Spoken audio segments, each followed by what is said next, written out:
প্রিয় বন্ধুরা, গল্পকথন বাই আদর চ্যানেলে আপনাদের স্বাগতম। আপনারা শুনছিলেন সাদাত হুসাইনের লেখা উপন্যাস শঙ্খচূড়। আজ নবম পর্ব।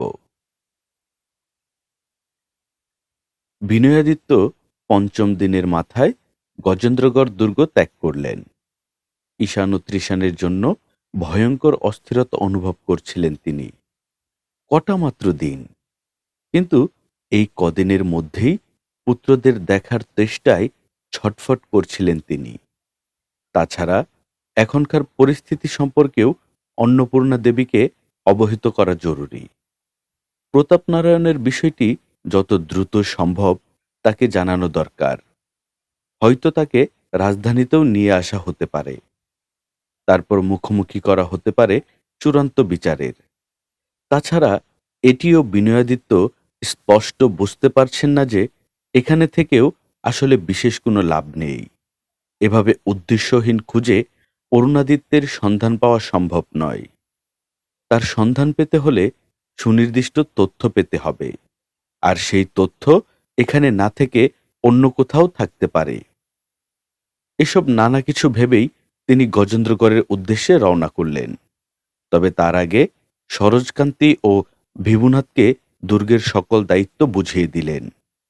এখন থেকে তারাই এই দুর্গের দেখভাল করবে। বিভাবতী অবশ্য এখনই তার সঙ্গে ফিরতে চাইলেন না। তিনি অরুণাদিত্যের খোঁজ না নিয়ে ফিরবেন না, বরং বিনয়াদিত্যের কাছে প্রতাপনারায়ণের কথা শুনে পুত্রের বেঁচে থাকার বিষয়ে কিছুটা হলেও আশাবাদী হয়ে উঠেছেন তিনি। তবে এখন তিনি অন্তত একটি বিষয়ে নিশ্চিন্ত যে অরুণাদিত্য বাঘের আক্রমণে শিকার হয়নি, আর সেটি না হলে তার বেঁচে থাকার একটা প্রবল সম্ভাবনা থেকে যায়। সেই সম্ভাবনায় আশার সলতে হয়ে রইলেন প্রতাপনারায়ণ। বিভাবতী এখনো পুরোপুরি নিশ্চিত নন, কিন্তু তারপরও অবস্থাদৃষ্টে যা মনে হচ্ছে তাতে প্রতাপনারায়ণ এই ঘটনার সঙ্গে যুক্ত। আর ঘটনা যদি তাই হয়, তবে প্রতাপনারায়ণকে বাঁচিয়ে রাখাটা জরুরি। কারণ একমাত্র তারই জানার কথা অরুণাদিত্য কোথায় আছে, কেমন আছে, এবং তাকে অপহরণের উদ্দেশ্য আসলে কি। বিভাবতীর সঙ্গে দুর্গে রয়ে গেল পুষ্পলতাও, কিন্তু সে মানসিক ও শারীরিকভাবে মোটামুটি বিপর্যস্ত, বিধ্বস্ত। এর নানাবিধ কারণও রয়েছে। অরুণাদিত্যের নিখোঁজ হওয়ার সঙ্গে যুক্ত হয়েছে গজেন্দ্রগড় দুর্গের পরবর্তী পরিস্থিতি। পুষ্পলতা চিন্তাও করতে পারেনি যে প্রতাপনারায়ণ এই ঘটনার সঙ্গে যুক্ত। তাছাড়া তার পিতা ইন্দ্রনারায়ণ দুর্গের সকলের কাছ থেকে যে আচরণ পেয়েছেন তাও তাকে ভীষণ আহত করেছে তার প্রতি বিভাবতীর আচরণও। সে যতই চেষ্টা করছে তার কাছে যাওয়ার, ততই যেন ক্ষিপ্ত হয়ে উঠছেন বিভাবতী। ভয়ানক দুর্ব্যবহারে দূরে সরিয়ে দিচ্ছেন তাকে। এই সবগুলো বিষয় একসঙ্গে সহ্য করতে হচ্ছে পুষ্পলতাকে। এর মধ্যে তাকে থাকতেও দেওয়া হয়েছে অপরিচ্ছন্ন সংকীর্ণ এক ঘরে। তার সঙ্গে তার সখী লতিকাও রয়েছে, কিন্তু তার সঙ্গে অনেকটাই দাসীর মতো আচরণ করা হচ্ছে। প্রায় সারাক্ষণই এটা সেটা কাজে ব্যস্ত থাকতে হয় তাকে। শুধু তাই নয়, তার থাকার ব্যবস্থাও হয়েছে আলাদা। চন্দ্রগড় থেকে বিভাবতীর যে দাসীরা এসেছিল তাদের সঙ্গেই রাত্রিযাপন করছে সে। সেদিন অনেকটা জোর করেই বিভাবতীর সঙ্গে কথা বলল পুষ্পলতা। সে বলল, আপনি আমায় ভালো না বাসেন, পুত্রবধূ হিসেবে গ্রহণ না করুন, কিন্তু আমায় অবিশ্বাস করবেন না, শত্রু ভাববেন না। বিভাবতী কথা বললেন না। পুষ্পলতা বলল, আপনার পুত্রকে আমি চোখের দেখাও দেখিনি, কিন্তু তাকে আমি স্বামী জ্ঞান করি। তার ক্ষতি হয় এমন কিছু কোনোদিনও আমি কল্পনাতেও ভাবি না। তুমি না ভাবলেও তোমার পিতা ভাবেন। কেন তিনি এমন ভাববেন? অরুণাদিত্য তার একমাত্র কন্যার স্বামী। আমার জ্যেষ্ঠ ভ্রাতা যতীন্দ্র জলন্দপুর জমিদারির ভবিষ্যৎ উত্তরাধিকার হওয়া সত্ত্বেও তিনি তার চেয়ে আমাকেই বেশি স্নেহ করেন, গুরুত্ব দেন। তা তো বোঝাই যাচ্ছে। না হলে ওভাবে জোর করে? পরিস্থিতির সুযোগ নিয়ে অরুণাদিত্যকে তোমায় বিয়ে করতে বাধ্য করতেন না। এই কথায় পুষ্পলতা চুপ করে গেল। অরুণাদিত্য যে স্বেচ্ছায় তাকে বিয়ে করতে সম্মত হয়নি এ কথা সকলেই জানে। হয়তো গজেন্দ্রগড় দুর্গ দখলে তার পিতার সহযোগিতা দরকার না হলে সে কখনোই তাকে বিয়ে করতে সম্মত হতো না। বিষয়টি যে তার নিজের কাছেও সম্মানজনক মনে হয়েছে তা নয়। কিন্তু স্বয়ং যুবরাজকে জামাতা হিসেবে পাওয়ার সম্ভাবনায় ইন্দ্রনারায়ণ যেন হঠাৎ মরিয়া হয়ে উঠেছিলেন। এই নিয়ে পিতার সঙ্গে তার খানিক দূরত্বও তৈরি হয়েছিল। কিন্তু পরবর্তীকালে অরুণাদিত্য সম্পর্কে অন্যদের ভাবনা ও নানাবিধ গল্প তাকে এক অদ্ভুত অদৃশ্য সম্মোহনে বন্দী করে। কিন্তু এর কোথাও কি এমন কিছু ছিল যে তাতে তার পিতার অন্য কোনো উদ্দেশ্য পরিলক্ষিত হয়? অনেক ভেবেও এই প্রশ্নের উত্তর পুষ্পলতা পেল না। সে বরং জানে তার জ্যেষ্ঠ ভ্রাতা যতীন্দ্রের প্রতি ইন্দ্রনারায়ণ প্রচণ্ড ক্ষিপ্ত। যে বয়সে পিতার জমিদারি দেখাশোনা করার কথা সেই বয়সে সে সারাক্ষণ মদ ও মেয়ে মানুষ নিয়ে বাগান বাড়িতে পড়ে থাকে। এই নিয়ে ইন্দ্রনারায়ণের হতাশার অন্ত নেই। সুতরাং ঠিক কী কারণে তিনি অরুণাদিত্যের ক্ষতি সাধন করতে পারেন তা তার ক্ষুদ্র মস্তিষ্কে ঢুকছে না। বিষয়টি নিয়ে পিতার সঙ্গে কথা বলতে চেয়েছিল পুষ্পলতা, কিন্তু দুর্গে ঢুকতেই হকচকিয়ে গিয়েছিল সে। সকলের আচরণে একই সঙ্গে আহত ও অবাক হয়েছিলেন ইন্দ্রনারায়ণও। ফলে এই নিয়ে তৎক্ষণাৎ বাবাকে কিছু জিজ্ঞেস করার সাহস তার হয়নি। তারপরে যে জিজ্ঞেস করবে সেই সুযোগও ছিল না। তার আগেই ইন্দ্রনারায়ণ দুর্গ ছেড়ে গজেন্দ্রগড়ের উদ্দেশ্যে রওনা হয়ে গেছেন। এমনকি যাওয়ার আগে পুষ্পলতার সঙ্গে তার বেশ মনোমালিন্যই হয়েছে। তিনি কিছুতেই পুষ্পলতার এই থেকে যাওয়াটা মেনে নিতে পারেননি। যেখানে তার এতটুকু সম্মান নেই পুষ্পলতারও, সেখানে সে কি করে থেকে যায়? বিষয়টি তাকে আরো বেশি কষ্ট দিয়েছিল। ফলে কন্যার প্রতিও এক ধরনের রাগ পুষে ফিরে গেছেন তিনি। তবে যাওয়ার আগে রেখে গেছেন লতিকাকে। মা, দীর্ঘ সময় পর কথা বলল পুষ্পলতা। আমি জানি না আমার অগোচরে আমার পিতার অন্য কোনো উদ্দেশ্য ছিল কিনা, কিন্তু এমন কোনো কিছুর কথা জানি না। কিন্তু মা, আপনি আমায় একটি প্রশ্নের উত্তর দিবেন? বিভাবতী কথা বললেন না।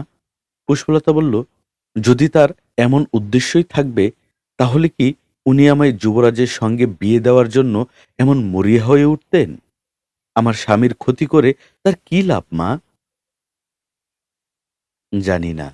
যদি সে কথা জানতাম তাহলে তো আর তাকে এখান থেকে মুক্তভাবে ফিরে যেতে দিতাম না, ঠান্ডা গলায় বললেন বিভাবতী। তবে প্রতাপনারায়ণ যা করেছে তা সে কারো না কারো পরিকল্পনা বাস্তবায়ন করতেই করেছে। সেটি তো মিথ্যা নয়।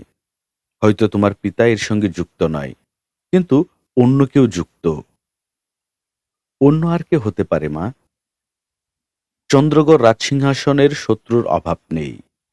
কাকে রেখে কাকে সন্দেহ করব আমি? যদি প্রতাপনারায়ণকে আমি নিজে জিজ্ঞেস করি? এ কদিনে কারাগারে তাকে কম জিজ্ঞাসাবাদ করা হয়নি, কিন্তু প্রচণ্ড নির্যাতনের মুখেও সে কিছুই স্বীকার করেনি। আমি একবার শেষ চেষ্টাটা করে দেখতে চাই।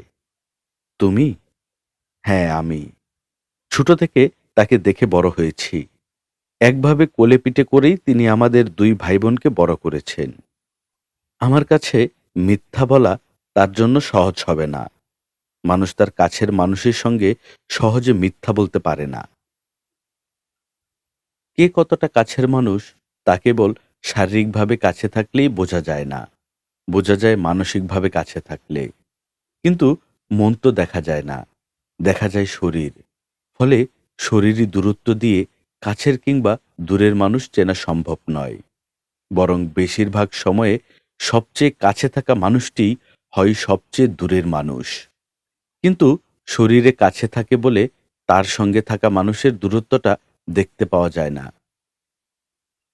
পুষ্পলতা কি বলবে ভেবে পেল না। দীর্ঘ সময় পর উঠে দাঁড়ালো সে। তারপর বলল, আমায় শেষ একবার চেষ্টা করতে দিন মা, একবার। তার গলায় কিছু একটা ছিল, বিভাবতীকে, যা হঠাৎ নমনীয় করে তুলল। তিনি অনিশ্চিত ভঙ্গিতে বললেন, আচ্ছা, দেখো। গজেন্দ্রগড় থেকে যাত্রার তৃতীয় দিনের মাথায় চন্দ্রগড়ের ঘটনা জানতে পারলেন বিনয়াদিত্য। খবরটি তাকে দিল সহিস ভানু। সেই সংবাদ নিয়েই গজেন্দ্রগড় যাচ্ছিল। কিন্তু অক্ষয়াদিত্য ও কৃষ্ণেন্দু মিত্রর সৈন্যরা রাজধানী জুড়ে ব্যাপক তল্লাশি চালানোয় তাকে যাত্রা শুরু করতে হয়েছিল বিলম্বে এবং গোপনে। কৃষ্ণেন্দু মিত্রর আক্রমণের রাতে সৌভাগ্যবশত রাজবাড়িতে ছিল না সে, ফলে তাকে তৎক্ষণাৎ আটকও করা যায়নি। গজেন্দ্রগড়ের পথেই বিনয়াদিত্যের সঙ্গে দেখা হয়ে গেল তার। ঘটনা শুনে বিনয়াদিত্য হতবম্ব হয়ে গেলেন। অমন আশঙ্কার কথা তিনি দুঃস্বপ্নেও ভাবেনি। এতগুলো বছর অক্ষয়াদিত্যের সঙ্গে নিজের আপন ভাইয়ের মতো মিশেছেন তিনি, কিন্তু কখনো সামান্য সন্দেহ তাকে হয়নি। বরং নিজ পরিবারের অবিচ্ছেদ অংশই তিনি তাকে ভাবতেন। অথচ সেই কিনা এত বড় বিশ্বাসঘাতকতা করল। বিষয়টি বিনয়াদিত্যকে আতঙ্কিত করে ফেলল। অন্নপূর্ণা দেবী ও সৃজিতার অবস্থা নিয়ে যার পরনায় ভীত হয়ে উঠলেন তিনি। শঙ্কিত হয়ে পড়লেন নিজের সন্তানদের কথা ভেবেও। এই জীবনে এতটা অসহায় আর কখনো বোধ করেননি তিনি। কিন্তু এখন তিনি কি করবেন? অনেক ভেবেও এই প্রশ্নের উত্তর খুঁজে পেলেন না বিনয়াদিত্য। একবার ভাবলেন, যা কিছুই হোক না কেন তিনি চন্দ্রগড়ে ফিরে যাবেন। নিজের পরিবারকে এভাবে শত্রুর হাতে বন্দি রেখে নিজেকে নিরাপদ রাখার কোনো অর্থই নেই। কিন্তু পরক্ষণেই আবার মনে হলো, এই পরিস্থিতিতে এটি হবে সবচেয়ে আত্মঘাতী সিদ্ধান্ত। এভাবে চন্দ্রগড়ে পৌঁছালে মূলত শত্রুদের হাতে সর্বশেষ সম্ভাবনাটুকু তুলে দেওয়া হবে। তার চেয়ে বরং গজেন্দ্রগড় দুর্গে ফিরে যাবেন তিনি। তারপর সসৈন্যে ফিরে আসবেন চন্দ্রগড় উদ্ধারে। কিন্তু পরিস্থিতি বিবেচনায় সেটিও যে বুদ্ধিমানের কাজ হবে না, তাও তিনি বুঝতে পারছেন। কারণ গজেন্দ্রগড়ে যে পরিমাণ সৈন্য রয়েছে, তা দিয়ে হয়তো সুরক্ষিত প্রাচীরের ভেতরে থেকে দুর্গ রক্ষা করা সম্ভব, কিন্তু চন্দ্রগড় বিজয় সম্ভব নয়। তাছাড়া পুরো পরিবার এখন অক্ষয়াদিত্যের হাতে বন্দী, ফলে সামান্য ভুল সিদ্ধান্ত নেওয়াও যাবে না। তাতে হিতে বিপরীত হতে পারে। তাকে বরং এমন সিদ্ধান্ত নিতে হবে যা কিছুটা হলেও সম্ভাবনা তৈরি করবে, এবং সেই সম্ভাবনা তৈরির একমাত্র পথ রায়পুর। সৃজিতার পিতা মহেন্দ্র রায়ের কাছে যেতে হবে তাকে।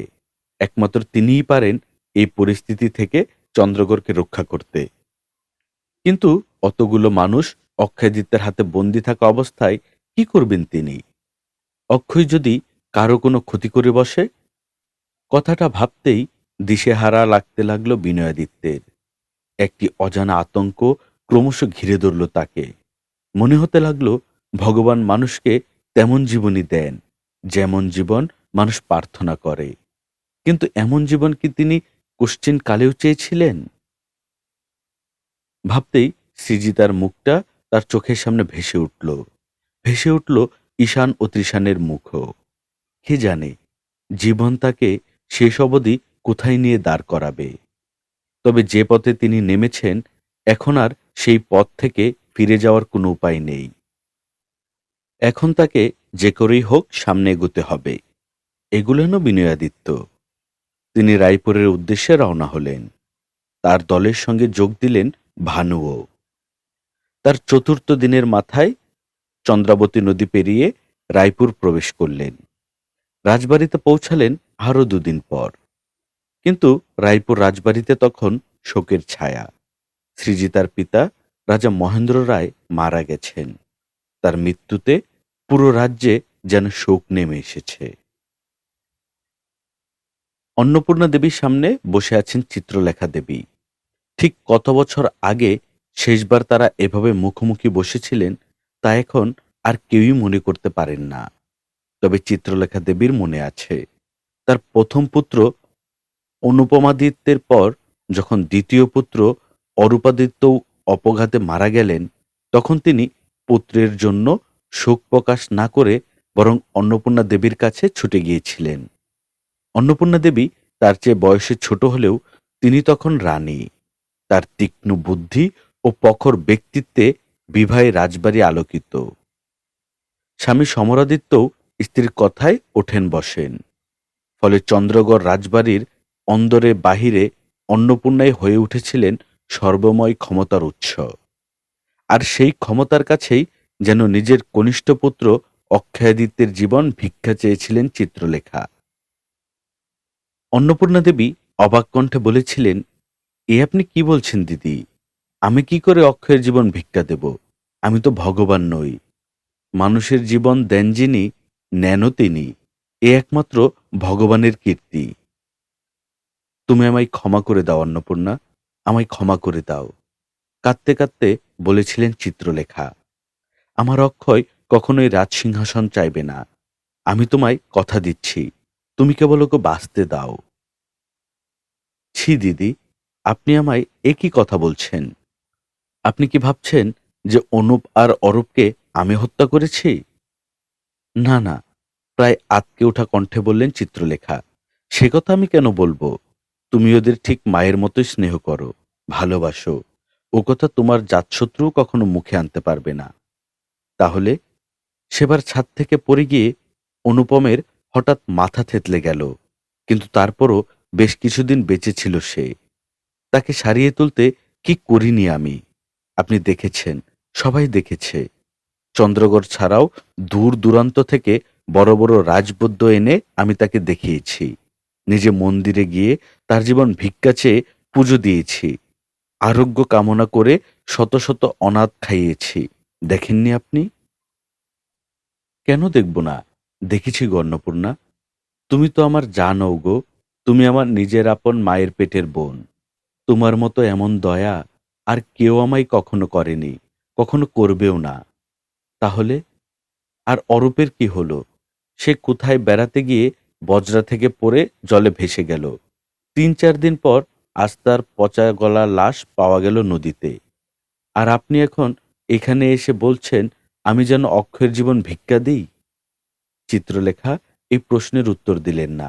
তবে তিনি হঠাৎ অন্নপূর্ণার পায়ে লুটিয়ে পড়লেন। তারপর দুহাতে শক্ত করে জড়িয়ে ধরলেন তার পা দুখানা। অন্নপূর্ণা অনেক চেষ্টা করেও নিজের পা ছাড়াতে পারলেন না। বিষয়টি দৃষ্টিকূট। চিত্রলেখা তার বড় জা। তাছাড়া বছর কয়েক আগেও তিনি ছিলেন চন্দ্রগড়ের রানী। আর সেই তিনিই কিনা এখন নিজের পুত্রের পচাগলা লাশ ফেলে রেখে এসে এভাবে ছোট জায়ের পা আঁকড়ে ধরে কান্না করছেন। বিষয়টি মোটেই শোভনীয় কিছু নয়, বরং যে কেউ এই দৃশ্য দেখলে অন্য কিছু সন্দেহ করবে। অন্নপূর্ণা দেবী মরিয়া ভঙ্গিতে বললেন, ছি ছি দিদি, এ আপনি কি করছেন? আপনি তো আমায় সকলের চোখে নিকৃষ্ট জঘন্য এক মানুষে পরিণত করবেন। ছাড়ুন, ছাড়ুন।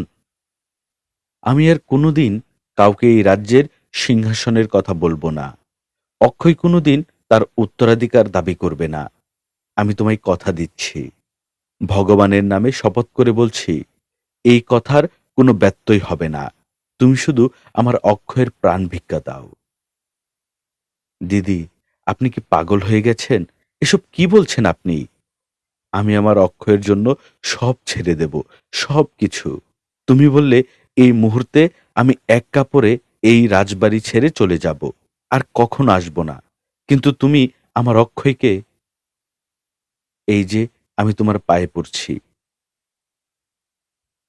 অন্নপূর্ণা দেবী সেদিন রানীর আসনে বসেছিলেন। তার পায়ের কাছে পা জড়িয়ে ধরে বসেছিলেন চিত্রলেখা দেবী। আজ কত কত বছর পর তারা দুজন আবার ঠিক একই রকম ভাবে মুখোমুখি বসেছেন।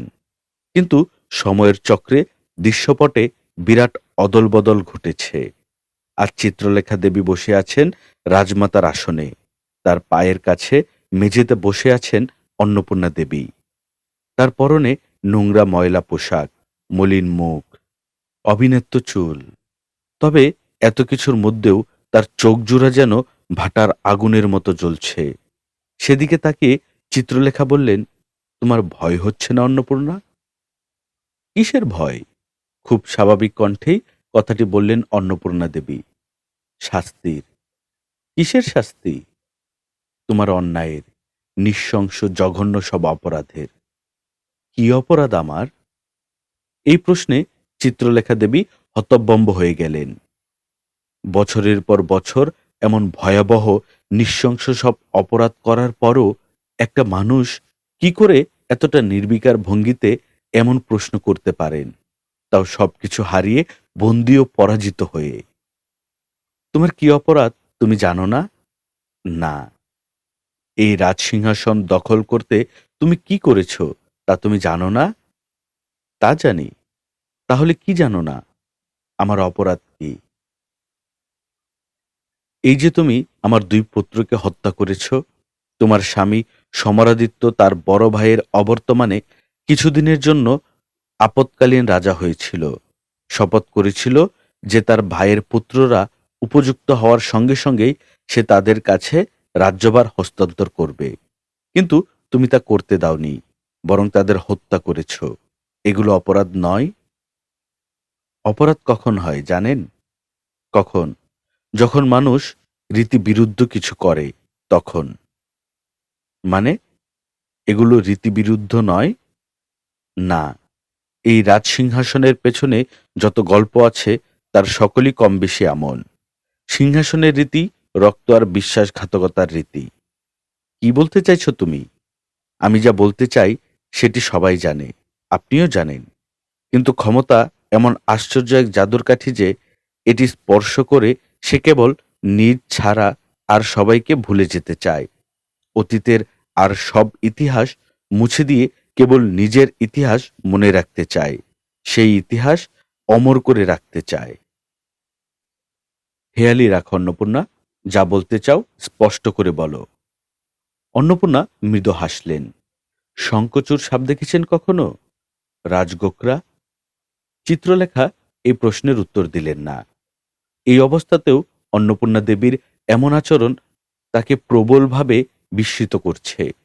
তার ধারণা ছিল অন্নপূর্ণা দেবী পুরোপুরি ভেঙে পড়বেন, ক্ষমতা চেয়ে তার পায়ে লুটিয়ে পড়বেন।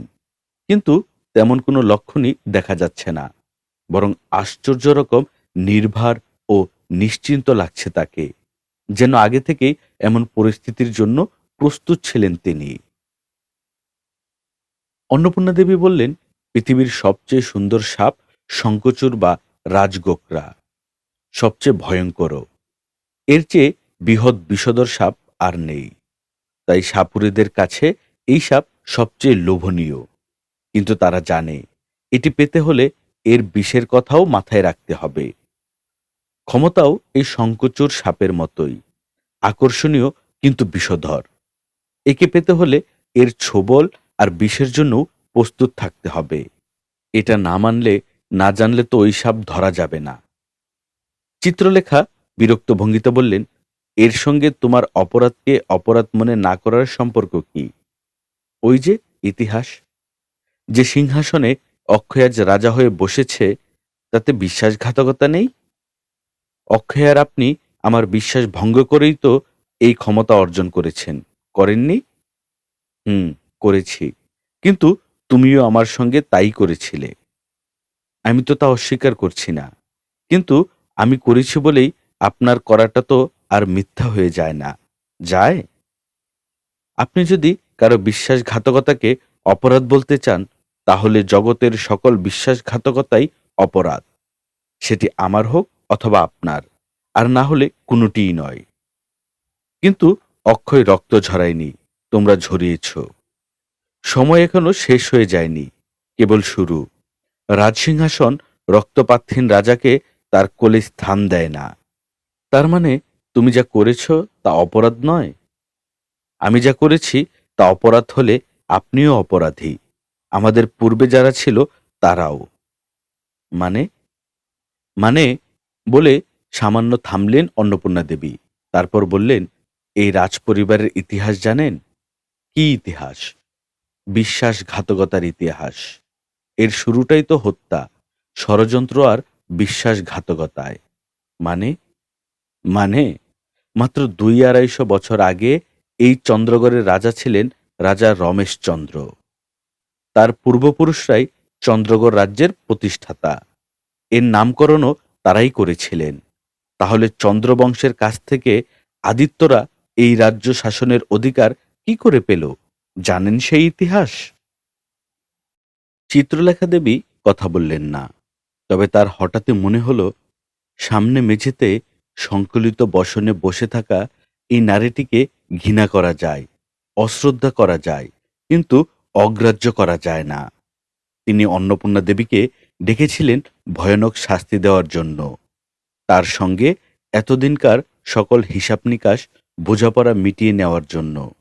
কিন্তু এখন সেই সব কিছুকে একপাশে সরিয়ে রেখে নিজের অজান্তেই প্রবল আগ্রহ নিয়ে তিনি তার কথা শুনছেন। অন্নপূর্ণা দেবী বললেন, রাজা রমেশচন্দ্রের অত্যন্ত প্রিয়পাত্র ছিলেন শঙ্করাদিত্য। চেনেন তাকে? শুনেছি, চন্দ্রগড়ের সিংহাসনে আদিত্য বংশের সূচনা করেছিলেন তিনি। কিভাবে করেছিলেন তা জানেন? চিত্রলেখা দেবী এই প্রশ্নের উত্তর দিলেন না। অন্নপূর্ণা দেবী বললেন, বড় বণিক ছিলেন তিনি। নানা প্রয়োজনে রাজ্যকে সহযোগিতাও করতেন। ফলে সাধারণ প্রজা থেকে শুরু করে রাজসভাসদের মধ্যেও প্রবল প্রভাব তার ছিল। যে কোনো বিষয়ে রাজা ও তার অমাত্য সভাসদরা তার সিদ্ধান্তের উপর নির্ভর করতেন। রাজা তাকে নিজের সবচেয়ে কাছের ও নির্ভরযোগ্য বন্ধু মনে করতেন। তো রাজা রমেশচন্দ্রের একমাত্র পুত্র রামচন্দ্রের সঙ্গে শঙ্করাদিত্যের কন্যার বিবাহ হয়। কিন্তু সেই কন্যার গর্ভে কোনো সন্তান জন্ম নেয়নি। ফলে রামচন্দ্র দ্বিতীয় বিবাহ করেন এবং সেখানে পরপর 4 পুত্র সন্তানের পিতা হন তিনি। আর এতে শঙ্করাদিত্যের কন্যা ধীরে ধীরে রানীর মর্যাদা হারাতে থাকেন। যদিও রমেশচন্দ্র তাকে কম ভালোবাসতেন না, তিনি চেষ্টা করেছিলেন যতটা সম্ভব তার দুঃখ লাঘব করার, এমনকি আলাদা প্রাসাদও করে দিয়েছিলেন তাকে। হুম, গম্ভীর কণ্ঠে বললেন চিত্রলেখা। নিজের কৌতূহল আড়াল করতে পারছেন না তিনি। কিন্তু শঙ্করাদিত্য বিষয়টি মেনে নিতে পারেননি, কারণ তার মূল লক্ষ্য ছিল চন্দ্রগড়ের সিংহাসন। ফলে তিনি তার কন্যা এবং রাজার খুব কাছের কিছু সভাসদ ষড়যন্ত্র করে এক বনবিহারে রাজপরিবারের সকলকে হত্যা করেন। কিভাবে? প্রথমে খাবারের সঙ্গে বিষ মিশিয়ে সবাইকে খাওয়ানো হয়েছিল। তারপর মৃত দেহগুলো সহই তাঁবুতে আগুন লাগিয়ে দেওয়া হয়। পরে অবশ্য প্রচার করা হয়েছিল যে ভয়ানক অগ্নিকাণ্ডে সকলের মৃত্যু হয়েছে। এই নিয়ে নানান ফিসফাসও হয়েছিল। কিন্তু শঙ্করাদিত্য ততদিনে তার অবস্থান এতটাই পোক্ত করে ফেলেছিলেন যে কেউ তার বিরুদ্ধাচরণ করতে পারেননি, বরং সকলেই তার বংশগত হয়ে যায়। আর তারপর সুযোগ বুঝে রাজ্য ক্ষমতায় অধিষ্ঠিত হন তিনি। বলে সামান্য থামলেন অন্নপূর্ণা দেবী। তারপর বললেন, এই হলো চন্দ্রগড়ের সিংহাসনে আদিত্য পরিবারের সূচনার ইতিহাস। তো যে পরিবারের ক্ষমতার শুরুই হয় বিশ্বাসঘাতকতা আর হত্যা দিয়ে, সেই পরিবারেই আবার তা অপরাধ হয় কি করে? এই ইতিহাস তুমি কোথায় পেয়েছ? শীতল কণ্ঠে বললেন চিত্রলেখা। এমন ইতিহাস তো আমি কখনো শুনিনি। আমি বরং অন্য ইতিহাস জানি। সেই ইতিহাসে এমন কোনো ঘটনাই নেই। সেখানে বরং শঙ্করাদিত্যের অসাধারণ সাহস, নেতৃত্বগুণ ও বুদ্ধিমত্তার কথা বলা হয়েছে। তিনি ছিলেন প্রজাদের কাছে অত্যন্ত জনপ্রিয় এবং রাজা হিসেবে সৎ ও সাহসী। অন্নপূর্ণা দেবী মৃদু হাসলেন। তারপর বললেন, আপনারা যে ইতিহাস জানেন, সেই ইতিহাস স্বয়ং শঙ্করাদিত্যের লেখা। খুব স্বাভাবিকভাবেই তাতে তিনি নিজেকে মহান হিসেবে প্রতিষ্ঠিত করেছেন। আর বংশ পরম্পরায় তার সেই ইতিহাসে আরও অনেক অলংকার যুক্ত হয়েছে, কিন্তু সেসব মিথ্যা। বরং আদিত্যরা সিংহাসনে আরোহণের পর চন্দ্রবংশের প্রায় সকল ইতিহাস মুছে দেওয়ার সর্বোচ্চ চেষ্টা করেছে। তাতে তারা সফলও হয়েছে। প্রজারা প্রায় ভুলেই গেছে যে এই রাজ্যের প্রকৃত প্রতিষ্ঠাতা কারা, কারা এই সত্যিকারের উত্তরাধিকারী। চিত্রলেখা দেবী আরো কিছু বলতে যাচ্ছিলেন, কিন্তু তার আগেই স্বয়ং অক্ষয়াদিত্য কক্ষে প্রবেশ করলেন, তার সঙ্গে কয়েকজন সশস্ত্র প্রহরী। তারা অন্নপূর্ণা দেবীর দুই পাশে এসে দাঁড়ালো। অক্ষয় বললেন, মা, ওনাকে কারাগারে না দেখতে পেয়ে কৃষ্ণেন্দু মিত্র রীতিমতো উন্মাদ হয়ে গেছেন। এখনই ওনাকে দরকার। কোথায় সে? জমকূপের কাছে। জমকূপের কাছে? অবাক গলায় বললেন চিত্রলেখা। সেখানে কি? সেখানেই তার পুত্রের জীব কর্তনের বিচার হবে। কি বিচার? উনি এখনো কিছু বলেননি, তবে তাকে কিছু জিজ্ঞেস করার মতো পরিস্থিতিও নেই বলেই অক্ষয়াদিত্য ঘুরে দাঁড়ালেন। প্রহরীরা অন্নপূর্ণা দেবীকে মেঝে থেকে টেনে তুলল। অন্নপূর্ণা দেবীর হঠাৎ মনে হলো তিনি বুঝতে পারছেন জমকূপের কাছে কি হবে, এবং এই প্রথম তার ভয় করতে লাগল, তীব্র ভয়। কৃষ্ণেন্দু মিত্র বসে আছেন জমকূপের পাশে, তার পাশে পুত্র অরিন্দম। সে এতক্ষণ চুপচাপ বসেই ছিল, কিন্তু অন্নপূর্ণা দেবীকে দেখা মাত্রই যেন হঠাৎ অস্থির হয়ে উঠল। যে দুজন প্রহরী তার পাশে দাঁড়িয়েছিল তারা অনেক চেষ্টা করেও তাকে শান্ত করতে পারল না, বরং ক্রমশ নিয়ন্ত্রণের বাইরে চলে যেতে লাগল সে। তারপর হঠাৎই প্রহরীদের এক ধাক্কায় ছিটকে ফেলে দিয়ে খ্যাপা ষাঁড়ের মতো ছুটতে শুরু করল অন্নপূর্ণা দেবীর দিকে। চারপাশ থেকে আরো কজন প্রহরী ছুটে এলো, কিন্তু অরিন্দমের শরীরে যেন অসুরের শক্তি ভর করেছে, কিছুতেই নিবৃত্ত করা গেল না তাকে। শেষ অবধি কৃষ্ণেন্দু মিত্র তাকে শৃঙ্খলিত করতে নির্দেশ দিলেন। প্রহরীরা তার হাতে হাতকড়া ও পায়ে বেড়ি পরালো। অরিন্দম যখন মাঝে মধ্যেই এমন নিয়ন্ত্রণের বাইরে চলে যায়, তখন তাকে এভাবেই শান্ত করতে হয়।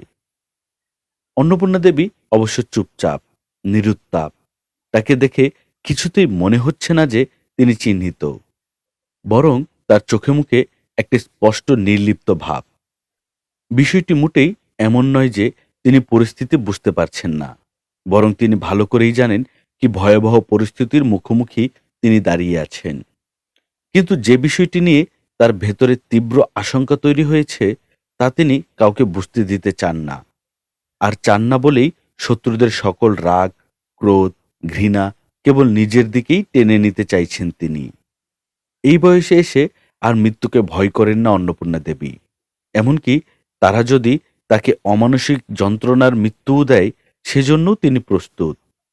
ফলে শান্ত, স্থির এবং একই সঙ্গে একজন অহংকারী উদ্যত রাজমাতার মতোই তিনি চত্বরের খোলা জায়গাটিতে এসে দাঁড়ালেন।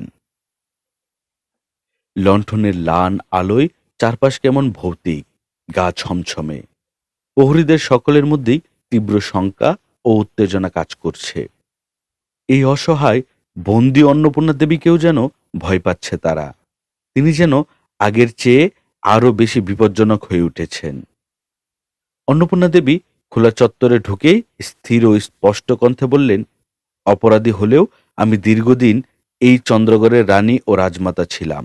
ফলে রাজ্যের অধীন সামান্য এক জমিদার আমার বিচার করবে, এটি কেবল আমার জন্যই নয়, সমগ্র চন্দ্রগড়ের জন্যই অপমান। আমি বরং রাজমাতা চিত্রলেখা দেবীর সামনে অপরাধী হিসেবে উপস্থিত হতে চাই, আর কারো কাছে নই। তার এই কথায় হঠাৎ করেই যেন চারপাশের কোলাহল ফিসফিসানি বন্ধ হয়ে গেল। সকলে তীক্ষ্ণ চোখে তার দিকে তাকিয়ে রইল। অন্নপূর্ণা দেবী অক্ষয়াদিত্যের দিকে তাকিয়ে বললেন, অক্ষয়, চন্দ্রগড়ের রাজা হিসেবে এ তোমার জন্যও লজ্জার।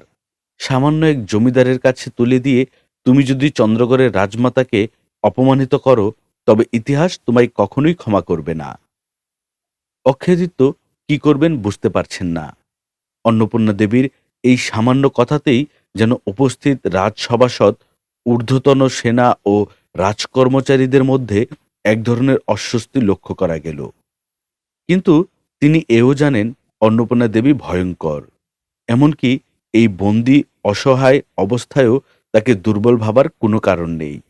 তাছাড়া কৃষ্ণেন্দু মিত্রকে এই মুহূর্তে কিছু বলতে গেলেই পরিস্থিতি ভয়ঙ্কর হয়ে উঠবে, এবং সেই পরিস্থিতি সামলানোর ক্ষমতা অন্তত এই মুহূর্তে তার নেই। অন্নপূর্ণা দেবী বললেন, কৃষ্ণেন্দুর কোনো প্রশ্নের উত্তর আমি দেব না, তাতে যাই ঘটুক না কেন। আমাকে যদি কিছু জিজ্ঞেস করতে হয়, কোনো শাস্তি দিতে হয়, তবে তা অবশ্যই রাজমাতা চিত্রলেখা দেবী বা রাজা অক্ষয়াদিত্যের করতে হবে। সকলে ভেবেছিলেন তার এই কথায় কৃষ্ণেন্দু মিত্র উত্তেজিত হবেন, কিন্তু সবাইকে অবাক করে দিয়ে কৃষ্ণেন্দু মিত্র তার আসন ছেড়ে উঠে দাঁড়ালেন। তারপর বললেন, প্রাক্তন রাজমাতা সঠিক কথাই বলেছেন। এখানে আমরা সকলে বসে থাকব আর তিনি দাঁড়িয়ে থাকবেন, এটিও শোভনীয় নয়। আমার আসনখানা আমি তাকে দিতে অনুরোধ করছি। বলেই তিনি তার সঙ্গে থাকা প্রহরীর কাছ থেকে একজোড়া দস্তানা নিয়ে হাতে পরিধান করলেন। তারপর সেই দস্তানা দিয়ে নিজের আসনখানা যত্ন করে মুছে পরিষ্কার করলেন। তারপর নিজে গিয়ে আসনখানা অন্নপূর্ণা দেবীর কাছে দিয়ে এলেন। বললেন, অপরাধ মার্জনা করবেন। এই নিন আমার আসন, আপনি এখানে বসলে আমি নিজেকে ধন্য মনে করব। কৃষ্ণেন্দু মিত্রর এমন অভাবিত আচরণে উপস্থিত সকলেই যার পরনায় বিস্মিত হল, এমনকি অন্নপূর্ণা দেবী নিজেও। কৃষ্ণেন্দু মিত্র ফিরে গিয়ে তার জায়গায় দাঁড়ালেন। তারপর বললেন, আর আমার সেই দৃষ্টতাও নেই যে সামান্য এক জমিদার হয়ে চন্দ্রগড় রাজ্যের সুদীর্ঘ বছরের রানী ও রাজমাতার বিচার আমি করব। তবে বলে সামান্য থামলেন তিনি। মূলত এই বিরতিটুকু নিয়ে উপস্থিত সকলকে আরও খানিকটা বিভ্রান্ত করতে চাইলেন কৃষ্ণেন্দু মিত্র। কারণ তিনি জানেন, অন্নপূর্ণা দেবী এখানে পৌঁছে যে আচরণ করেছেন, যে ভঙ্গিতে কথা বলেছেন, তা মুহূর্তের জন্য হলেও উপস্থিত সকলের মধ্যে এক ধরনের অস্বস্তি তৈরি করেছে এবং নতুন করে তার কথা ভাবতে প্রলুব্ধ করেছে। কিন্তু ভাবনার ওই হাওয়াটা নিজের দিকে টেনে নিলেন তিনি, মনোযোগ সরিয়ে দিলেন অন্যদিকে। তবে আবার কথা শুরু করলেন কৃষ্ণেন্দু মিত্র। আপনার কথা ঠিক নয় অন্নপূর্ণা দেবী। আমি আর চন্দ্রগড় রাজ্যের অধীন সামান্য এক জমিদার নই। আমি এখন স্বাধীন, সার্বভৌম রাজ্যের রাজা। চন্দ্রগড়ের বর্তমান রাজা অক্ষয়াদিত্যের সঙ্গে এই শর্তেই আমি জোটবদ্ধ হয়েছিলাম। আমরা আমাদের উদ্দেশ্যে সফল করেছি। আশা করছি ভবানীপুরে রাজা কৃষ্ণেন্দু মিত্রর আসনে বসতে আপনার আপত্তি থাকবে না এবং তা আপনাকে হেয় করবে না। এই কথায় চারপাশ আবার যেন নড়েচড়ে বসল। অন্নপূর্ণা দেবী খানিক কি ভাবলেন, তারপর কিছুটা অস্বস্তি নিয়ে হলেও কৃষ্ণেন্দু মিত্রর বাড়িয়ে দেওয়া আসনটিতে বসলেন। কৃষ্ণেন্দু মিত্র বললেন, আরেকটি কথা, আপনি ভীত হবেন না। কৃষ্ণেন্দু মিত্র ঠিক অতটাও মূর্খ নয় যে আপনাকে চন্দ্রগড় রাজবাড়ির ভেতরে সে শাস্তি প্রদান করার ধৃষ্টতা দেখাবে। তাছাড়া আপনি যে অপরাধ করেছেন, তাতে এই বয়সে ঠিক কি শাস্তি বা আপনাকে দেওয়া যাবে বলুন? এবার যেন সত্যি সত্যি চিহ্নিত হয়ে পড়লেন অন্নপূর্ণা দেবী। কৃষ্ণেন্দু মিত্রকে তিনি যতটা সহজবোধ্য মনে করেছিলেন, তিনি আসলে মোটেই ততটা সহজবোধ্য নন, বরং তার ধারণার চেয়েও দ্রুত। কিন্তু তিনি আসলে কি করতে চান? অন্নপূর্ণা দেবী এতক্ষণে মনে মনে যে ভয়টি করছিলেন, সেটি নয় তো? এই মুহূর্তে চিত্রলেখা দেবী এসে চত্বরে উপস্থিত হলেন। কৃষ্ণেন্দু মিত্র বললেন, রাজমাতাও এখানে এসে উপস্থিত হয়েছেন। আপনার অপরাধের যা বিচার তা তিনিই করবেন। আপনি তার সন্তানদের প্রতি যে অন্যায়, যে নৃশংসতা করেছেন, তার যথোপযুক্ত শাস্তি কি হয় তা তিনিই নির্ধারণ করবেন। কিন্তু আমার অরিন্দমের উপর করা আপনার জঘন্য অন্যায়ের বিচারটি আমিই করতে চাই বলে সামান্য থামলেন তিনি। তারপর ততস্থ ভঙ্গিতে বললেন, না না, আপনি রাগান্বিত বা বিচলিত হবেন না।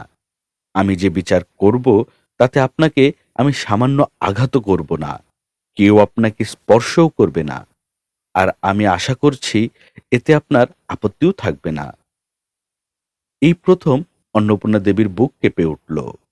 তিনি যে আশঙ্কা করছিলেন, কৃষ্ণেন্দু মিত্র কি তবে তাই করতে যাচ্ছেন, নাকি অন্য কিছু? উপস্থিত সকলের মতো প্রবল উৎকণ্ঠা নিয়ে অন্নপূর্ণা দেবীও কৃষ্ণেন্দু মিত্রর মুখের দিকে তাকিয়ে রইলেন। কি বলবেন তিনি? কি বিচার করবেন অন্নপূর্ণার? আমি এখন এখানে একজনকে উপস্থিত করব। তার কাছেই আমার সবচেয়ে কঠিন প্রতিশোধের উপায় সংরক্ষিত আছে। আছে আমার সন্তানের প্রতি করা আপনার অন্যায়ের যথোপযুক্ত শাস্তি প্রদানের ভয়ঙ্করতম পথ। বলেই প্রহরীদের কিছু একটা নির্দেশ করলেন কৃষ্ণেন্দু মিত্র। তারপর কয়েক কদম হেঁটে এসে দাঁড়ালেন অন্নপূর্ণা দেবীর কাছে। তারপর শীতল কণ্ঠে বললেন, কি অনুমান করতে পারছেন কি সেই ভয়ঙ্করতম শাস্তির উপায়? অন্নপূর্ণা দেবী বলার মতো কোনো শব্দ খুঁজে পেলেন না, কিংবা কোনো শব্দই তার মুখ থেকে বের হলো না। কারণ বন্দিত্বের একদম প্রথম দিন থেকেই তিনি যা আশঙ্কা করছিলেন তার চোখের সামনে এখন ঠিক তাই ঘটছে। আবছা আলোয় সৃজিতাকে হেঁটে আসতে দেখা যাচ্ছে। কয়েকজন প্রহরী তাকে নিয়ে আসছে জমকূপ চত্বরে। তার সঙ্গে দাসী কুঞ্জ ও বিন্দু, ঈশান ও ত্রিশান তাদের কোলে। সৃজিতা ধরতর করে কাঁপছে, তার চোখে মুখে সীমাহীন আতঙ্ক। কৃষ্ণেন্দু মিত্রকে দেখা মাত্র সে চিৎকার করে ছুটে আসতে চাইল, কিন্তু পারল না। প্রহরীরা তার পথ আগলে ধরে দাঁড়ালো। কৃষ্ণেন্দু মিত্র বললেন, আজ এইখানে আমার পুত্র অরিন্দমের জীব কর্তনের একটা সহজ শোধ আমি নেব। শোধটা হলো জীবের বদলে জীব। অন্নপূর্ণা দেবী কি করবেন ভেবে পাচ্ছেন না। কিছু বলতে গিয়েও হঠাৎ আবিষ্কার করলেন তার গলা শুকিয়ে আসছে। তীব্র আতঙ্কে শরীর অসাড় হয়ে আসছে। কৃষ্ণেন্দু মিত্র বললেন, এবার আপনি বলুন, কার জীব আমি আগে কাটব? এই যমজ দুই ভ্রাতার মধ্যে জ্যেষ্ঠ কুঞ্জন। বলেই তিনি সৃজিতার দিকে এগিয়ে গেলেন। সৃজিতা মরিয়া হয়ে তার দুই সন্তানকে আঁকড়ে ধরতে চাইল, কিন্তু পারল না। কৃষ্ণেন্দু মিত্র ছো মেরে ঈশানকে ছিনিয়ে নিল। তারপর হেঁটে যেতে লাগল অরিন্দমের দিকে। এই এতক্ষণে যেন অরিন্দম তার কাঙ্ক্ষিত মুহূর্তের দেখা পেল। সে প্রায় লুলুপ প্রাণীর মতো শিশুটিকে হাতের নাগালে পাওয়ার অপেক্ষায় রইল। কিন্তু কৃষ্ণেন্দু মিত্র মাঝপথ অবধি গিয়ে আবার ফিরে তাকালেন। তারপর বললেন, এখানে আসার আগ অবধি ভেবেছিলাম আপনার এই দুই শিশু পুত্রকে আমি এই জমকূপে ফেলব। কুমিরগুলো সবসময় বুড়ো পাকা কাঠখোট্টা মানুষ খেতে পায়। শক্তপোক্ত মাংসহাড্ডি এমন কচি কিছু তো ওদের ভাগ্যে কখনো জোটে না। তাই ওদের একটা নতুন স্বাদ দিতে চেয়েছিলাম। ব্যাপারটা কেমন হয় বলুন তো? অন্নপূর্ণা দেবী আপাতমস্তকে কেঁপে উঠলেন। তিনি তার আসন থেকে উঠে দাঁড়াতে চাইছিলেন, কিন্তু পারলেন না। তার আগেই কৃষ্ণেন্দু মিত্র আটকে ওঠা ভঙ্গিতে বললেন, খবরদার, খবরদার, উঠবেন না রানীমা। আর উঠলেও একটু সাবধানে, খেয়াল করে উঠবেন, না হলে বস্ত্রহীন হয়ে যেতে পারেন। এই বয়সে দ্রৌপদীকেও বস্ত্রহীন দেখতে ভালো লাগতো না। আর সেখানে আপনি তো চন্দ্রগড় রাজ্যের পৌরা এক ভূতপূর্ব রানী ও রাজমাতা। বলে সামান্য থামলেন কৃষ্ণেন্দু মিত্র। উপস্থিত কেউই কৃষ্ণেন্দু মিত্রর কথা কিছুই বুঝল না। সকলেই অবাক চোখে তাকিয়ে রইল। কৃষ্ণেন্দু মিত্র বললেন, তাছাড়া খানিক আগেই তো আপনি বললেন আপনার অনেক মান সম্মান, অপমান বোধ, জাত্যাভিমান, অনেক কিছু আপনার। তাই এখন যদি আপনি উঠতে যান তাহলে কিন্তু আর সেসব কিছুরই বালাই থাকবে না। এই লোকদের সামনে আপনার সব মান সম্মান লজ্জা উন্মুক্ত হয়ে যাবে। বলেই হিংস্র প্রাণীর মতো চিৎকার করলেন তিনি, আর হাসতে লাগলেন উন্মাদের মতো। অন্নপূর্ণা দেবী হঠাৎ আবিষ্কার করলেন তিনি বসা থেকে উঠতে পারছেন না। তার পরনের কাপড়খানা আসনের সঙ্গে লেপ্টে আটকে আছে। জোর করে উঠতে গেলেই ছিঁড়ে প্রায় নগ্ন হয়ে যাবেন তিনি। কৃষ্ণেন্দু মিত্র কি তবে তার হাতের দস্তরখানা দিয়ে আসনখানা পরিষ্কার করার ছলে তখন আঠা জাতীয় কিছু লাগিয়ে দিয়েছিলেন? ভাবতেই শিউরে উঠলেন অন্নপূর্ণা দেবী। তার সামনে দাঁড়ানো এই ঠান্ডা চেহারার লোকটি যে এমন অবিশ্বাস্য ভয়ঙ্কর হতে পারেন এটি তিনি ভাবেননি। এখন মনে হচ্ছে জগতে এমন কিছু নেই যা সে করতে পারে না। কথাটি অবশ্য কৃষ্ণেন্দু মিত্র নিজেই স্বীকার করলেন। বললেন, আমি প্রথমেই বলেছি আপনাকে আমি ছোব না, আপনার শরীরেও কোনো আঘাত করব না। কিন্তু অন্নপূর্ণা দেবী, আপনি আমায় চেনেন না। আমি আপনার এই অহংকার, ওই ঔদ্ধত্য ভেঙে চুরে টুকরো টুকরো করে দেব। আমি আপনাকে আমার পায়ের তলায় মারব। দেখব আপনি কতক্ষণ আপনার অহংকার ধরে রাখতে পারেন, অমন অনমনীয় থাকতে পারেন। অন্নপূর্ণা দেবী ফ্যালফ্যাল করে তাকিয়ে রইলেন। তার চোখ মুখ প্রাণ্ডুর হয়ে গেছে। তিনি সিজিদার দিকে তাকালেন। সে রীতিমতো পাগল হয়ে গেছে। সর্বশান্ত মানুষের মতো চিৎকার করে কাঁদছে। কৃষ্ণেন্দু মিত্র বললেন, তবে আপনাকে আমি শ্রদ্ধা করি, তাই আপনার কাছে একটি রায় চাইব। আপনি যেটি বলবেন সেটিই করব আমি। ঠিক আছে ভূতপূর্ব রাজমাতা। অন্নপূর্ণা দেবী বুঝতে পারছেন না কৃষ্ণেন্দু মিত্র তাকে কি বলবেন। তবে তিনি ভয়ানক আতঙ্ক নিয়ে তার দিকে তাকিয়ে রইলেন। কৃষ্ণেন্দু মিত্র বললেন, আমি হঠাৎ সিদ্ধান্ত নিয়েছি এদের আমি কুমির দিয়ে খাওয়াবো না। কেন খাওয়াবো না জানেন? কারণ মৃত মানুষের শোক মানুষ বেশি দিন মনে রাখে না। তাদের জন্য খুব বেশি দিন কষ্টও থাকে না। কষ্ট থাকে জীবিত মানুষের জন্য। আমি এদের এমন করব যাতে যতদিন এরা বেঁচে থাকবে ততদিন এদের জন্য কষ্ট হয়, আপনি যেমন করেছেন। বলে অরিন্দমের কাছে গিয়ে দাঁড়ালেন কৃষ্ণেন্দু মিত্র। তারপর বললেন, আমার ছেলেটা যদি সেদিন মরে যেত তাহলে তার জন্য এখন এত কষ্ট আমার হতো না।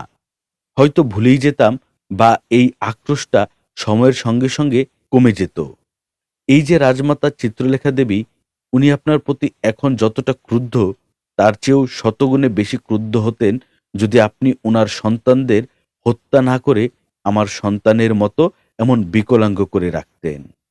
তাহলে তাদের যন্ত্রণা, অসহায়ত্ব উনি রোজ চোখের সামনে দেখতে পেতেন। আর ক্ষতটা দগদগ করতে থাকত, শুকানোর সময় পেত না। আমিও আপনাকে এমন যন্ত্রণা দিতে চাই। কিভাবে দেই বলুন তো? অন্নপূর্ণা দেবী কথা বললেন না। সৃজিতা উন্মাতের মতো চিৎকার করে ছুটে আসার চেষ্টা করছে, কিন্তু পারছে না। সদ্য ঘুম ভাঙা ঈশান মায়ের কাছে যাওয়ার জন্য ছটফট করছে, কাঁদছে। কিন্তু কোনো কিছুতেই যেন কিছু যায় আসে না কৃষ্ণেন্দু মিত্রর। তিনি শান্ত ভঙ্গিতে অরিন্দমের কাছে গেলেন। তারপর বললেন, তুমি শান্ত হও বাবা, আমি তোমার শাস্তির ব্যবস্থা করছি। তুমি নিজ হাতে এর জিভ কাটবে, নিজ হাতে। পারবে না বাবা? অরিন্দম হাত বাড়াল তার বাবার দিকে। তার চোখে মুখে তীব্র হিংসা ফুটে উঠেছে। কৃষ্ণেন্দু মিত্র আবার ঘুরলেন। তারপর অন্নপূর্ণা দেবীর কাছে এসে বললেন, কিন্তু এখনই না। আপনি এই রাজ্যের সম্মানিত ভূতপূর্ব রাজমাতা, রানীও। আপনার মতামতের মূল্য আছে। আপনি আমাকে মতামত দেবেন, এই দুই ভাইয়ের মধ্যে কার জীব আগে কর্তন করা হবে, কুঞ্জনের? বলেই তিনি ঈশানকে অন্নপূর্ণা দেবীর কুলের কাছে নিয়ে এলেন। ঠাকুমার কাছে যাওয়ার জন্য প্রাণপণে হাত পা ছুটতে লাগলো ঈশান। কিন্তু কৃষ্ণেন্দু মিত্র তাকে সরিয়ে নিলেন। তারপর বললেন, আমি আবারও সিদ্ধান্ত বদলেছি রানীমা। আমি এখনই এদের জীব কর্তন করব না। আমি এদের মধ্য থেকে একজনের জীব কর্তন করব আজ থেকে 3 দিন বাদে। আর তার জীব কর্তনের 1 মাস পর আমি দ্বিতীয় জনের জীব কর্তন করব। কেন জানেন? অন্নপূর্ণা দেবী কথা বললেন না। কথা বললেন না উপস্থিত আর কেউই। কৃষ্ণেন্দু মিত্রর উপর যেন ভয়ানক এক উন্মাদ ভর করেছে। সে উন্মাদের সামনে কেউ কোনো কথা বলতে সাহস পাচ্ছে না। ফলে সকলেই নিশ্চুপ। কেবল সৃজিতার বুক ফাটা আর্তনাদ ভেসে বেড়াচ্ছে বাতাসে। কৃষ্ণেন্দু মিত্র বললেন, কারণ আমি এই সময়ে আপনার মানসিক যন্ত্রণাটা দেখতে চাই। ওই যন্ত্রণাটা আমি আর আমার পরিবার গত কয়েক বছর ধরে ভোগ করছি। আজ থেকে 3 দিন বাদে যার জীব কর্তন করা হবে, সে জীব কাটার পর আপনার কাছেই থাকবে। আপনি তার দেখাশোনা করবেন আর অপেক্ষা করবেন 1 মাস পরের। কারণ এই 1 মাসে তাকে দেখে আপনি বুঝতে পারবেন 1 মাস পর অন্যজনেরও কি অবস্থা হবে, এবং সেটি কেবল আপনারই কারণে। আর বলে সামান্য থামলেন কৃষ্ণেন্দু মিত্র।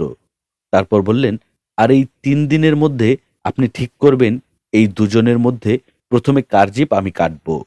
আমি আপনার কথার অন্যথা করব না রানীমা।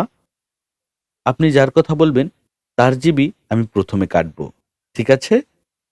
অন্নপূর্ণা দেবীর মনে হচ্ছে তিনি শ্বাস নিতে পারছেন না।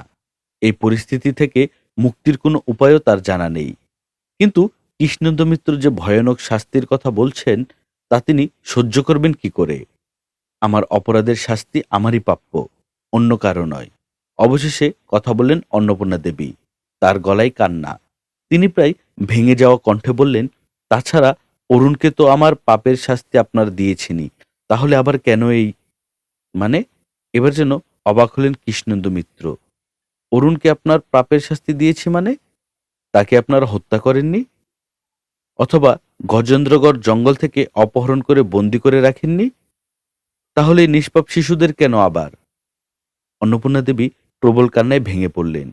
তিনি সেই কান্না জড়ানো কণ্ঠেই বললেন, অক্ষয় নিজে আমায় বলেছে যে অরুণ কোথায় আছে, তার ভাগ্যে কি ঘটেছে সে জানে। কৃষ্ণেন্দু মিত্র হঠাৎ অক্ষয়াদিত্যের দিকে এগিয়ে গেলেন।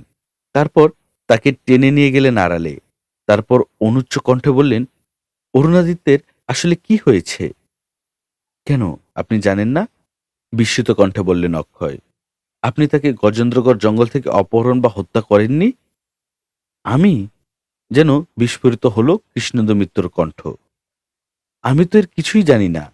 আমি কেবল শুনলাম যে সে গজেন্দ্রগড় দুর্গ থেকে শিকার করতে গিয়ে জঙ্গলের পথ হারিয়েছে। আপনি এবং বিনয়োদিত তাকে খুঁজতে যাচ্ছেন সৈন্যসহ। আর ঠিক ওই সময় অন্নপূর্ণা দেবী হঠাৎ আপনাকে গৃহবন্দী করেছেন। রাজবাড়ি তখন সম্পূর্ণ অরক্ষিত, আর আক্রমণ করার এটি সুবর্ণ সুযোগ। ওই পরিস্থিতিতে কেবল এই খবরটুকুই আপনি আপনার এক বিশ্বস্ত পেয়াদা দিয়ে আমায় পাঠাতে পেরেছিলেন। কিন্তু অরুণাদিত্যের বিষয়ে বিস্তারিত কিছু তো আপনি আমায় বলেননি, পরেও না। আমি ভেবেছিলাম আপনি সব জানেন। আপনি তাকে হত্যা বা অপহরণ করেছেন। তাছাড়া এ কদিনের নানান ঝামেলায় বিষয়টি নিয়ে আর কথা বলাও হয়ে ওঠেনি। এই ঘটনায় কৃষ্ণেন্দু মিত্র ভারী অবাক হলেন। ভেতরে ভেতরে ভয়ানক চমকেও গেলেন। আর এখন চমকে গেলেন অক্ষয়াদিত্যও। যদি কৃষ্ণেন্দু মিত্র অরুণাদিত্যের কোনো ক্ষতি না করে থাকেন, তাহলে সে গেল কোথায়? অন্নপূর্ণা দেবী তাকে যখন আটক করেছিলেন, তখন নিজের প্রাণ বাঁচানোর কৌশল হিসেবেই অরুণাদিত্যের খোঁজ জানেন বলে সময়ক্ষেপণ করেছিলেন অক্ষয়। আসলে তো অরুণের এই অন্তর্ধান সম্পর্কে তিনি কিছুই জানতেন না। মনে মনে অবশ্য ভেবেছিলেন এটি কৃষ্ণেন্দু মিত্রেরই কাজ। কিন্তু এখন অরুণকে কি তবে বাঘিয়ে নিয়েছে? প্রশ্নটি মনে ঘুরপাক খেলেও এর উত্তর তাদের দুজনের কেউই খুঁজে পেলেন না। প্রিয় শ্রোতা বন্ধুরা, আপনারা শুনছিলেন সাদাত হোসেনের লেখা উপন্যাস শঙ্খচূড়। গল্প পাঠে আমি আদর ছিলাম আপনাদের সঙ্গে। এরকম গল্প আমরা প্রতিনিয়ত আপলোড করে যাচ্ছি। আপনি যদি আমাদের চ্যানেল নতুন হয়ে থাকেন, তাহলে অবশ্যই আমাদের চ্যানেলটি সাবস্ক্রাইব করে দিবেন। আমাদের গল্প পাঠ কেমন লাগলো কমেন্ট করে জানাবেন। আজকের মতো এখানেই শেষ করছি। সবাই ভালো থাকবেন, সুস্থ থাকবেন, সুন্দর থাকবেন। আল্লাহ হাফেজ।